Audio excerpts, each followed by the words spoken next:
وقت ما آدم عرف حواء. قاعد ما بيني وبين نفسي، بكلم نفسي عن نفسي وعن الحيرة والأشواق وعن التوهة وقت فراق. هتفرق يعني دلوقتي حبيتها ولا ما حبيتهاش؟ ولو كنت يوم صدفة ما قابلتهاش؟ طب ما لو عادي والموضوع صباح ماضي، ليه الماضي جوايا مازال متعاش؟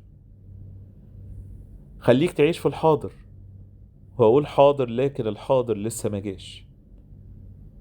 بحكي حكاية قدام المراية كما المجاذيب، لا بشوف مستقبلي في عيني ولا عينك عني عايزة تغيب.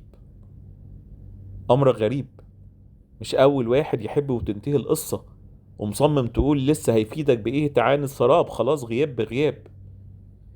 كأن الغياب سهل يتنسي ويتساب، وكأن اللي كان بينا دي أحلام.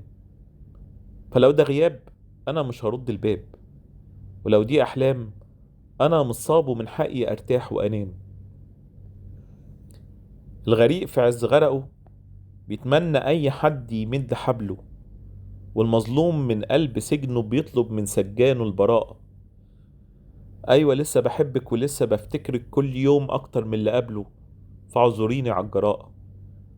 لا قلبي يمتلك مفتاح يقفل ويفتح على مشاعره، ولا شعره رخيص ومتاح لأي واحدة تيجي وتقرب. وياما قبلك كتير جرب، كتبت شعر فيكي يملى بدل الكون أكوان، وكان صادق برغم معرفته إنه معاكي الكلام متخان. لكن أنا إنسان وحبك كان ضعف مش قوة، وبتتعاد القصة من الأول وقت ما آدم عرف حواء.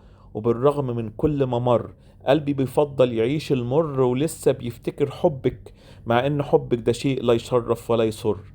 أنا حر بقولها وبكدب عليكي، انا متأيد بيكي ومن غيرك لا حصلت اكون ميت ولا حصلت اصبح حي. تستاهلي تقديرك، جهزتيني وقت الذبح لما شفتك عيد جاي.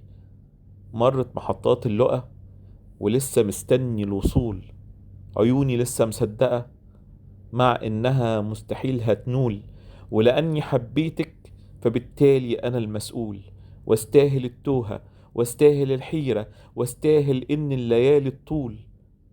واديني قاعد ما بيني وبين نفسي وقت ما الحلداء، بتكلم عن سيرتك وقت فراق. بالرغم من ان الموضوع نفسي، لا شاعر بإهانة ولا بإحراج، او جايز الموضوع نفسي ومحتاج لعلاج.